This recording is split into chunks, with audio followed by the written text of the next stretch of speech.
Okay. Yep. I'd like to call to order this January 20th, 2026 meeting of the Oxford Planning and Zoning Commission. And the first order of business is the Pledge of Allegiance. Pledge allegiance To the flag of the United States of America and to the republic for which it stands, one nation, under God, indivisible, with liberty and justice for all. Okay, let's go with roll call. Please. Jason Swan, Dan Wall, Carl Bouchard, Diamond Rosa, Linda Chaplinsky. Jessica Pennell. Steve McCary. Kevin Sherry. Okay, we don't have any alternates, but we need any, so we're good there. It's like I don't have any comments. Next up will be approval of minutes. I'll make a motion to approve the regular meeting minutes. Yes. No minutes. We don't have any minutes. You don't have any minutes yet. All right, so the minutes aren't finished yet, so Okay. we'll skip over that. Thank you. All right. Next item on the agenda is to recess public hearing for Z-25-129 Lucky Road. I understand that they still haven't resolved the issues, and I don't know that we have anything to enter into the record tonight. I don't think so. You have a big sign here. Excuse me. Should we go? No, we're not going to do that right now. I made some revisions for those that county engineer. We received a couple comments back today, so we're just a couple small items left. I think we need to work out with them. Go over all those revisions once they're completed. So we have to extend this public hearing. Correct? I'll make a motion to recess this public hearing to the next regular meeting on February 3rd at 7 p.m. All in favor? Aye. Opposed? Motion carried. Okay. Amendments to the agenda. Do we have any amendments? All right, go ahead. I'll make a motion to add a letter dated January 16th, 2026 from Mark Brantz of Howard and Sage to the agenda as item under 1 under correspondence. We have a second? Do a second. Second. All in favor? Aye. Opposed? Motion carried. Before Carl reads, I'll just make a brief comment.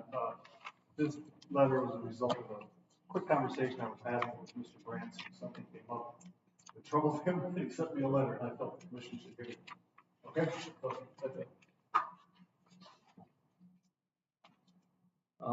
Letter from Howard and Sage, signed by Mark Brantz, dated January 16th, 2026, to Daniel P. Wall, Chairman, Oxford Planning and Zoning Commission.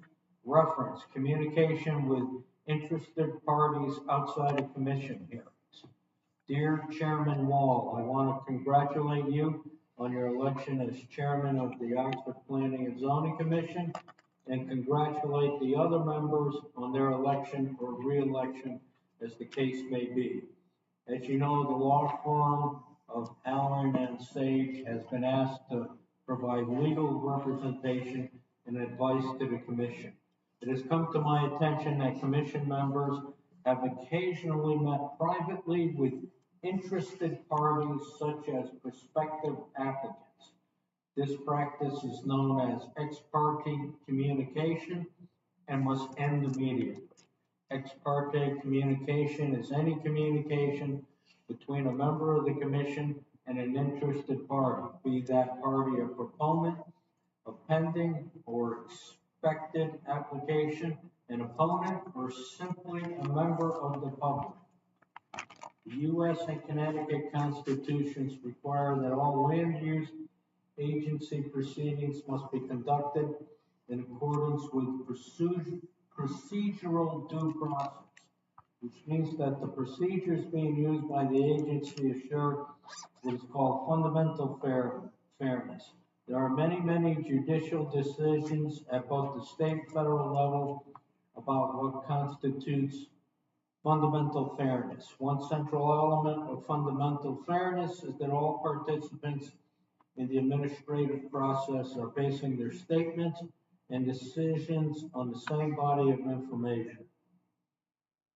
If one commission member knows something that the others don't, they may reach different conclusions because they're considering different facts.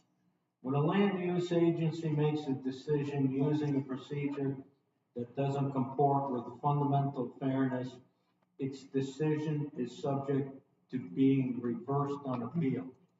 But even worse, it can subject the town to a civil rights suit, which carries the risk of money damages. These are serious risks. Just as important, ex parte communications can produce bad decisions. A commission can be told something that just isn't true, and the other interested parties who know the truth won't know to rebut that false statement because they don't know that it was said. In addition, sometimes an interested party will tell one or more commissioners something they would never dare to say on the public record. For example, I understand that at a recent meeting, a commission member was told that if a future application for luxury multifamily housing wasn't approved, the applicant would file an affordable housing application. Such extortion seeks to exploit prejudice that is rooted in our society in order to coerce approval of development that would not otherwise be approved. If an attorney uses such tactics, he or she is acting in violation of the professional standards for lawyers and is subject to disciplinary action by the state's grievance committee. Therefore, no attorney would make such statements on the public record and would say such things in private. The same is true for engineers and other licensed professionals. Government functions best in the sunlight when everyone can see and hear how decisions are being made. Anyone who wants to meet with the commission at a public meeting to discuss a prospective application is free to do so under Connecticut law. The commission can provide guidance to the applicant as long as no member prejudges the application, such as declaring that they would or would not vote for the application where it is formally submitted. Prospective applicants can also meet with town staff who are familiar with the applicable regulations and have a feel for what sorts of issues the commission is likely to consider in any application. Since staff don't vote, such meetings are allowable and common throughout the state. I hope that this letter is of help to the commission in the conduct of its proceedings. If you have any questions, please do not hesitate to contact me. 33 years, Mark Brents. So I'll make one quick comment. I think all the members of the commission are aware that this has been a past practice of this board. Previous chairman had done it, so I did. And when I mention it to him, you see the response. So we won't do that any longer. Simple as that. Okay? Oh, go ahead. Kevin. Just, I think the commission's aware, and we have done it, at least on one instance that I remember, it was with Mr. Volpe. I thought we had 7-159B, and I think that's the statute that Attorney Branch alludes to. You can have a pre-application review of use of the property in front of the entire commission. So, and whatever's said at that meeting is not binding on anybody, it's just trying to get a feel for what the possibilities are for a project. In addition to that, if it's a project that requires wetlands approval or sewer use approval, there could be a joint meeting between all those commissions to hear an applicant make a proposal. I've only seen that once before. It was a wetlands application and a zoning application in another town. It's very unlikely to do that, but the But, so if you get approached by someone who wants to talk about it, invite them in. Right, it's a great point, thank you for that, right, because we have done that, and that's, like you said, that's perfectly. It eliminates all the issues that we could possibly have. Thank you. Okay, let's see, what's next? Audience of citizens, okay. Is there anyone here who'd like to speak to something that's not on the agenda tonight? Anyone here want to speak to anything that's not on the agenda tonight? Okay, thank you. Old business. What do we have here? Yeah, I know, you need application ink. Z-25-131, 234 Chestnut Tree Hill Road. Applicant's representative, Luke Sofair, P.E., John Paul Garcia and Associates, PC Engineers and Surveyors, 190 Fairwood Road, Bethany, Connecticut. Application, 2-lot re-subdivision of 8.57 acres, creating a 2.76 acre building lot. The public hearing was closed on January 6th, 2026. Commission action by March 3rd, 2026.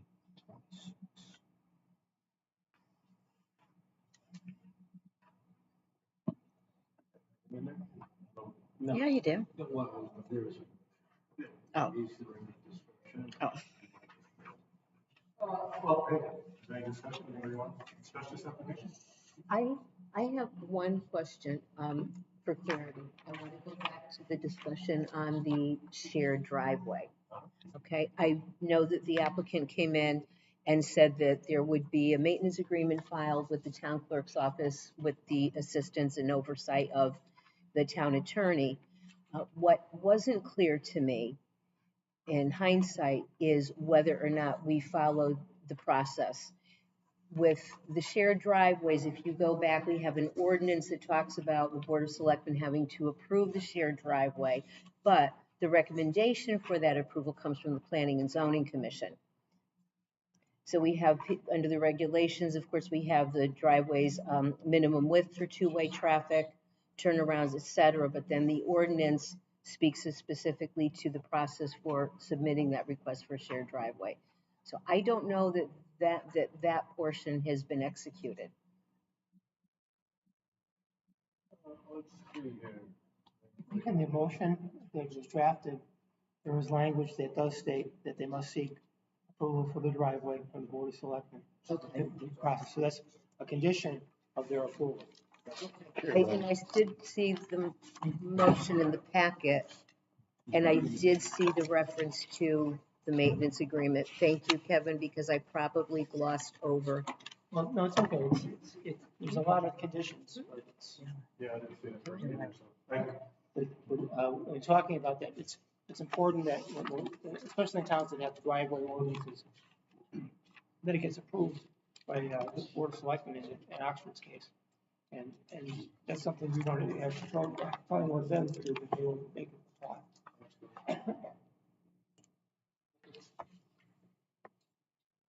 Anything else? So then, I'm sorry, I'm still confused. So Kevin, if I understand you correctly, then you're saying we could make that a condition, that'll be a stipulation in this motion that we're reading, but we don't have to go through that process before we vote to approve the subdivision? Requires them to go obtain that approval. So if they, for some reason, they couldn't obtain the approval for a driveway, Okay. they would not be able to get a permit from us. They have to get that done. And typically, it's process for driveways figured out. I mean, it's just, yeah. But we have to make it a condition because there may be a situation someday that driveway never works. But they have an excellent engineer, and the engineer seems to really have a problem. And again, just for clarity, I'm not averse to the re-subdivision. I just want to make sure that we're following process and crossing the Ts and dotting the Is. Okay, anything else? Nope. All righty, on to Carl. I'll make a motion to approve application Z-25-131, 234 Chestnut Tree Hill Road re-subdivision. map 33, block 5, lot 11-1. Owner and applicant, Robert A. and Dorothy A. DeBishop, 234 Chestnut Tree Hill Road, Oxford, Connecticut. Applicant's representative, Luke Sofair, P.E., John Paul Garcia and Associates, PC Engineers and Surveyors, 190 Fairwood Road, Bethany, Connecticut. Application 2-lot re-subdivision of 8.57 acres, creating a 2.76 acre building lot. The commission is has received the application, submitted plot plans, subdivision plans. 3, Conservation Commission inland wetlands approval, dated October 28, 2025. A letter from James Galligan of Mathis and Young, the P&Z engineer, approving the application, and a statement of use. 5, a statement of use. Conditions of approval. 1, compliance with all town of Oxford regulations and ordinances in effect as of this date. 2, the applicant will be required to pay all costs of special consultants or studies that deemed necessary by the commission at any time during the period from the initial review through inspection and final acceptance of any improvements, according to Article 4, Section 3 of the subdivision regulations. 3, the applicant and his assigns must comply with all representations made at the Planning and Zoning Commission meetings or at public hearings regarding this application. 4, conservation easements shall be submitted by the applicant and approved by the town land use council or town attorney in accordance with Section 4 of the Oxford subdivision regulations and recorded with the signed Mylar. 5, the applicant shall comply with any and all conditions required by the health district. Health district approval for well and septic is required. 6, the applicant must post all necessary bonds for sedimentation and erosion control measures as required by the Conservation Commission and or Planning and Zoning Commission as recommended by the town engineer. 7, letter from a licensed surveyor confirming the placement of all pins and monuments. 8, no substitution of materials without the approval of the Planning and Zoning Commission or its engineer. 9, 1 inch to 200 foot scale Mylar of the record subdivision shall be presented to the town assessor and the Planning and Zoning Commission. 10, no burying of stumps, debris, and material, and report receipt for stump debris removal. 11, 1 inch to 200 foot scale Mylar of the record subdivision shall be presented for approval by the Planning and Zoning Commission prior to sale of any properties. 12, any plan for subdivision shall be filed or recorded by the applicant in the office of the town clerk not later than 90 days after the expiration of the appeal period under Section Connecticut General Statutes 8-8, and any plan not so filed or recorded within the prescribed time shall become null and void, except that the commission may extend the time for such filing for 2 additional periods of 90 days, and the plan shall remain valid until the expiration of such extended time. 13, the applicant must obtain driveway access approval from the Board of Selectmen. 14, subdivision to be completed within 5 years of plan approval.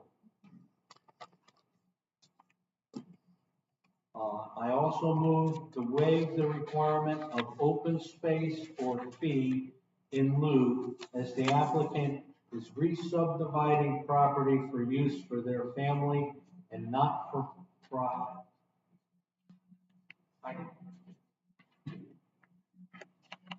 Any discussion? Okay. All in favor? Aye. Opposed? Motion carries.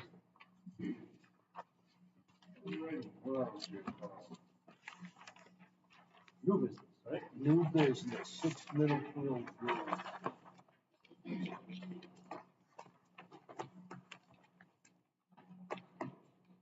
I think this is ADU.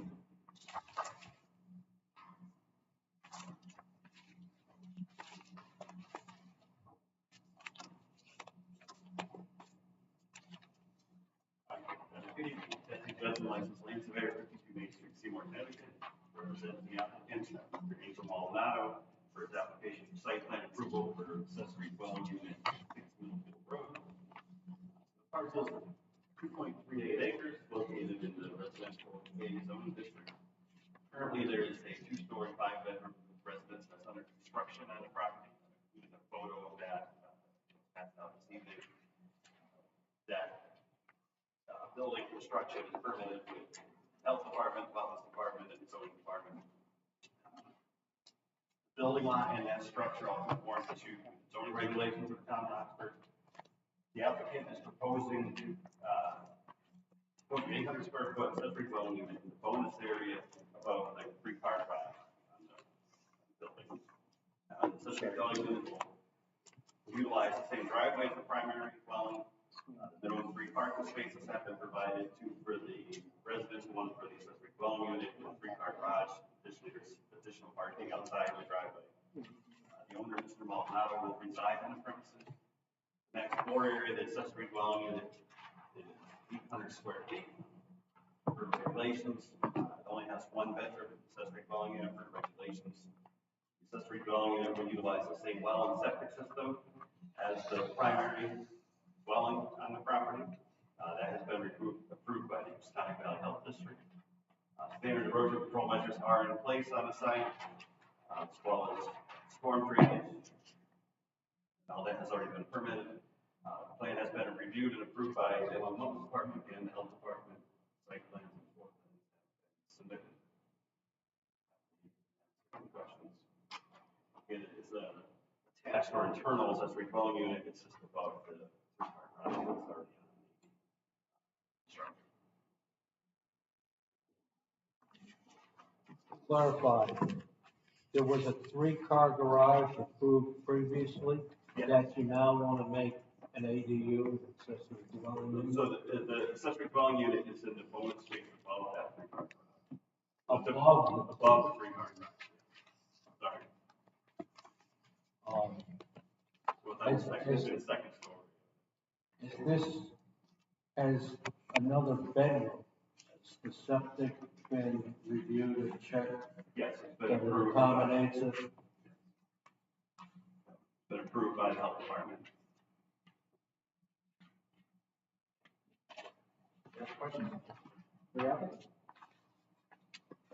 So should we have record of that approval? Right, because we would, Packet, yes, you know. You submitted online, correct? The health department approval? Yeah. I provided paper copy. Yeah, so I can't approve this until we get wetlands and Right. health district. right, It's an online form, I'm sure he has it. Do you have a copy? Yeah. Says the copy of the health department. Health Thank department you. isn't on our system, we're trying to get them on there, so normally we get a copy. right. They're just, that, for some reason, they're not on it, but we normally get the plans and scan them in. I know, and that's why I wondered if it had, if we had access to it, because Jess usually disseminates that. And also, I have to go out for a CO when they're done.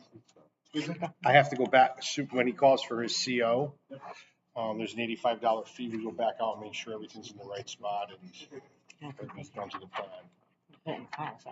Didn't we have an issue with an ADU that they needed a CO for the main residence before they can get the Yeah. application for the ADU? And we made that a conditional approval. It was a similar situation. So, They were gonna do a But that was a standalone, that was a detached It dwelling. was an old Yeah. small house and they were building a new house. Mhm. And this house is under construction. See, Yes, we have. big house. So how the system is, you give them the $85 fee, you give the CO first. When they first come in, we tried to change that system. It didn't work, so we have a backside of the sheet we sign now. When they come in for the CO, then we give them a certificate of zoning compliance. The way we used to do it is we get the $85 at the end, we go out and look at it. So it got changed, so we still have to sign again and go back out there for the second. I know the piece you're talking about, it's up on Riggs, right? Yeah. It was a Yes, big you house he did over, yeah. But this one's huge. Mr. Chairman, am I to understand then that the primary dwelling and the ADU will be completed at the same time, so it's not an issue? Yeah, it's all in the same structure. That situation we're talking about, Bridge Street, that as well, that was a detached structure. Yeah. So the detached, and the ADU was already, the detached structure was already in place, and they were building the new house, so a bit of a unique situation. This one, the house was already under construction. There's the first one. This is how we would expect it. Chairman, Yes, in the motion on Riggs Road, we indicated that the accessory dwelling unit may not be occupied with a 4-bedroom house, it's occupied with the owner. That's what we. The owner's gonna occupy, will occupy. So the CO for the house comes first, and then the CO for the ADU can come after. But Sure. Not the reverse. That's how the regulation. Yeah. I don't know what honestly, I'm not my expertise, but I don't know if the building department would issue a CO on one, not the other, being that it's one structure. yeah, that would be separated, wouldn't it? Right, I think it's gotta be, I don't think they can say you can live in this part of the house, but not that part of the Yeah, no, house, like- as far as the building code, so I think it's all, right. That's how the state building code's gonna read, but we have to say it from our standpoint, say, big house first, little house second. So it's clear on our end, and it may not be a situation in the future like this, it may be two separate buildings, but we would like to clear on it. Do you have any other questions? Anyone? Okay.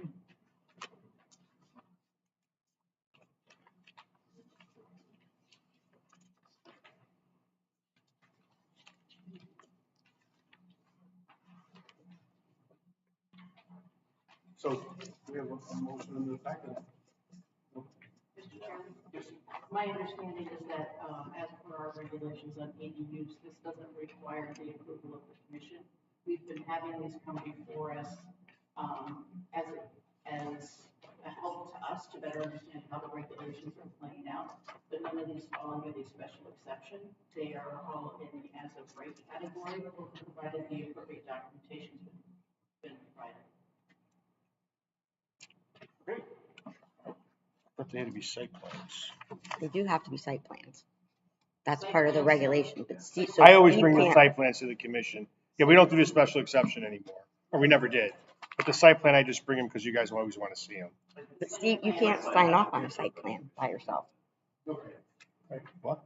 We've done motions for everyone. Existing property, they have to come in with a site plan for it. This is what is a site plan? I can't sign it without the commission. No, folks. No? Hang on. Excuse, do we have to make a motion to approve this site plan? I think you have to vote to approve the site plan. We have to approve this. The ones we've done, we've always done that. Yeah. We've only done probably 4 or 5, but we've always brought them here and had you guys look at them. I think you have to vote the site plan. That's been our policy. And the site plan is presented to you, and it's different than anything else.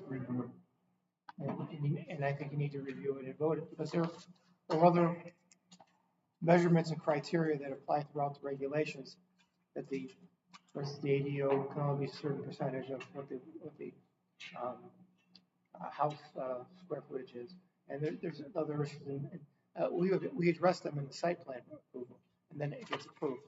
The site plan doesn't have a public hearing, so it's always on a different schedule than everything else. It's still, we receive the application, and we have time to vote. So, I think I would recommend we draft a motion for the next meeting, and I think it's a better policy that way. Yeah. Makes sense.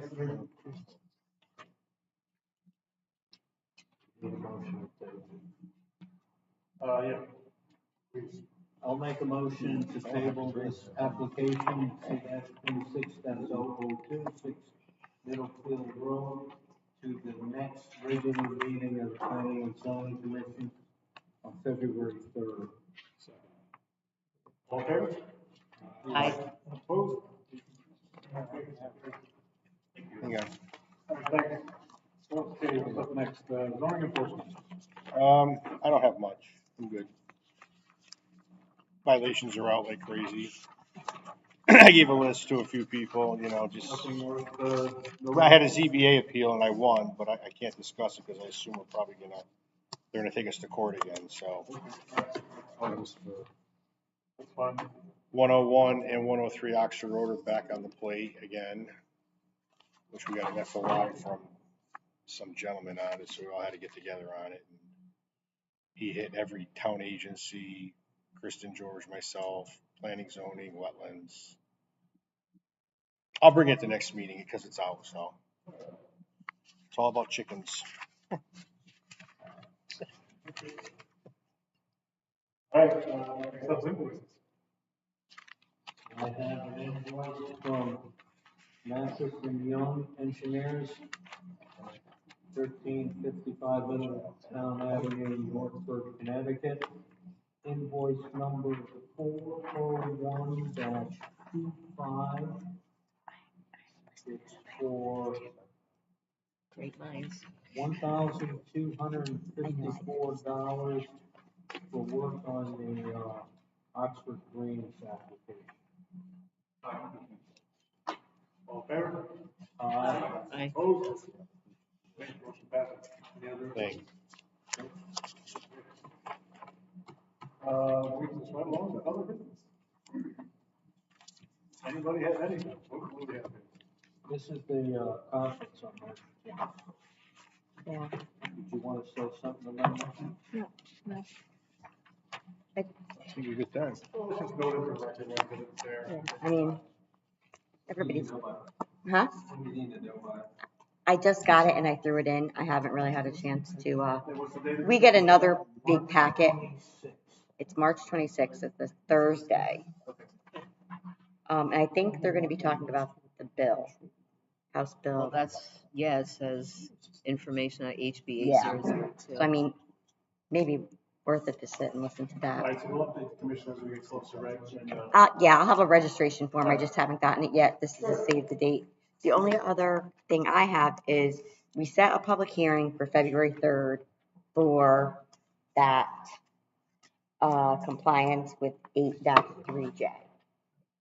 I have not had a chance to send it to the regional planning agencies or the abutting towns. So I know we're supposed to do it 30 days ahead of time.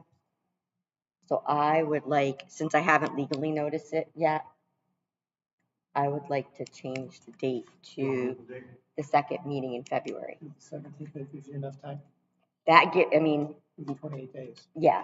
So if I do all the minutes from since December and January, and then I write all those letters, and maybe I can have it out tomorrow. So we have nothing really to do, right, Jess? So we should go get that. So I just figure the more time I give them, the better. I've given them some late before, but I'd like to give them as much time as possible. right, so we want to move that. Yeah, is that okay if we move that date to February 17th? Is this the daycare or is my Yes, brain this is cramping the- something? this is the Okay, one. thank you. Yeah, it's a daycare issue.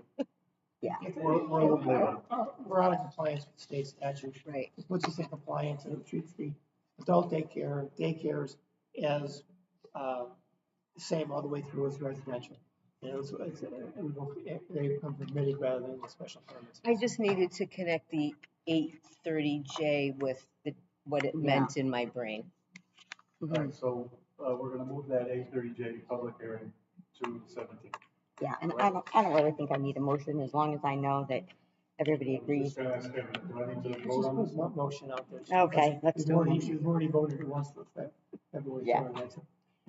We're gonna amend our motion to schedule a public hearing for 8-3J for February 17th. Somebody want to make that motion? think it's 20th. Is it? I brought my calendar tonight. No, it is. I don't know much, but I do know the month. I could have been wrong, February's calendar. 100%. That's it. All right, somebody want to make that motion? We move that 8:30 J, public hearing, 17, please. Carl, I already wrote your initials down, so. I'll make the motion. I'll make the motion. Josh, did you second that? Public hearing to February 17th. Josh, seconded, all in Thank you. favor? Opposed? Carried. All right, anything else? No, you can take it home. Second. All in favor? I see it. That's why I believe that.